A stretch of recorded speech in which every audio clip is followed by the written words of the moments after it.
Oke, assalamualaikum teman-teman semuanya, apa kabar? Di video kali ini gue bakal nge-review manga One Piece chapter 990 yang baru aja terbit ya. Ini fast bener sih, tapi ini masih versi lightnya ya, jadi mungkin ada kekurangan di gambar atau di translate ya. Sebelum gue mulai nge-review nih, gue kasih tau ya, ini gue dapat manga versi light ini yang cepet bener ini dari mangakita.net.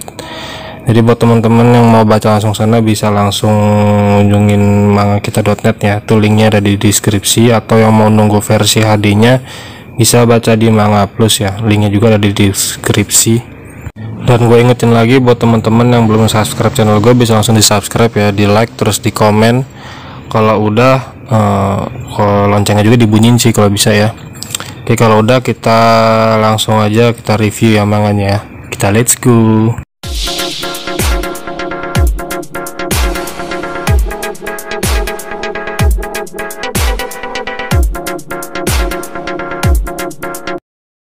Manga One Piece chapter 990 yang berjudul Prajurit Penyendiri dibuka dengan cover story dari keluarga Chiffon dan Lola. Lalu sumber ganti di sini terlihat Sasaki yang sudah dibebaskan oleh anak buahnya Kaido ya. Di sini terlihat dia baru menyadari kalau Kyoshiro itu adalah pengkhianat.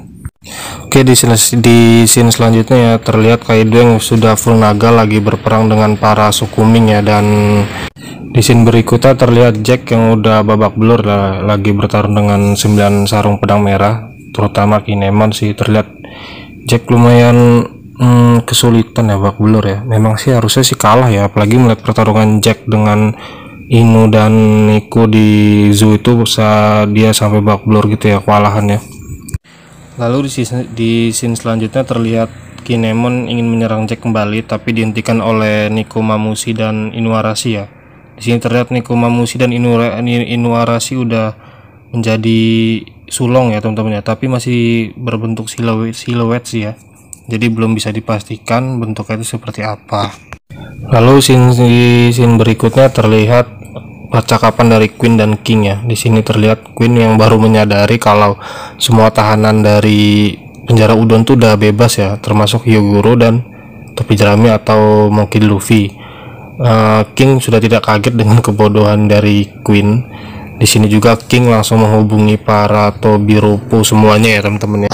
Lalu di scene berikutnya berganti ke adegan Extract dan Hawkins ya. Di sini ya terlihat juga percakapan antara Extract dan Hawkins. Di sini ini terlihat Hawkins lagi meramal ya, meramal tentang pria yang kemungkinan hidupnya hanya 1%, itu ternyata adalah Extract. Yang itu artinya Hawkins itu udah tahu ya kalau Extract itu adalah pengkhianat. Nggak tahu sih dia tahu dari mana ya, yang jelas Hawkins di sini sudah mengetahuinya. Di sini ini pula terlihat Sasaki, Wusu, dan Black Maria menjawab telepon dari King ya teman-teman ya. Lalu scene berganti terlihat King yang sedang menelpon ulti dan Petsuan ya. Di sini terlihat King memberi perintah untuk ulti dan Petsuan tuh untuk menghalangi musuh-musuh yang ingin ke atap ya, ingin menyamperin Kaido. Dan di sini juga kita mengetahui bahwa Yamato itu sudah berhasil kabur ya. Dengan lolosnya Yamato itu artinya Momonosuke dan Shinobu kemungkinan besar sudah aman ya, atau setidaknya aman lah untuk sementara waktu ya teman-teman. Lalu scene berganti terlihat Wusu yang minta tolong ke Extract dan Hawkins ya untuk membantunya untuk mengalahkan salah satu musuhnya. Dan Extract menjawab kita akan pergi kemana. Lalu si Wusu menjawab kita akan pergi ke tempat Queen. Di sini Extract kayak ngedumel gitu ya, jangan libatkan aku dalam permasalahan kalian berdua, begitulah pokoknya katanya si Extract ya teman-teman. Lalu scene berganti kembali ya. Di sini terlihat para numbers ya, terlihat Ors gagal dari Pangharjar. Di sini juga terlihat para samurai bertarung dengan Oniwa Bansu ya, atau anak buahnya si Orochi dulu, tapi sekarang sudah menjadi anak buahnya Kaido. Lalu terlihat di sini juga ya para samurai ini mati-matian ya, ingin membukakan jalan untuk topi jerami supaya mereka langsung bisa naik ke atas itu ya, biar bisa membantu para samurai 9 pedang merah ya teman-teman ya. Lalu di scene berikutnya terlihat Zoro yang sudah siap ingin menebas Ors ya. dia lagi lari gitu menuju ke Ors. Dan Luffy juga sudah siap ingin menyerang ya. Lalu tiba-tiba ada kayak senjata besi gitu ya, tongkat besi gitu yang ingin menyerang Luffy, tapi langsung dihadang oleh Jinbe ya teman-teman.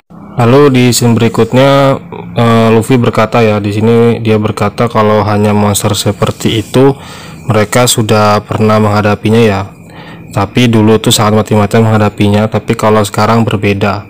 Lalu Luffy sambil berubah ke mode Gear 4-nya ya. Di sini epic sih. Ini kayak nostalgia juga ya teman-teman ya. Nostalgia yang gue maksud di sini itu saat mereka di Thriller Bark ya. Mereka menghadapi Ors yang diisi oleh bayangan Moria ya.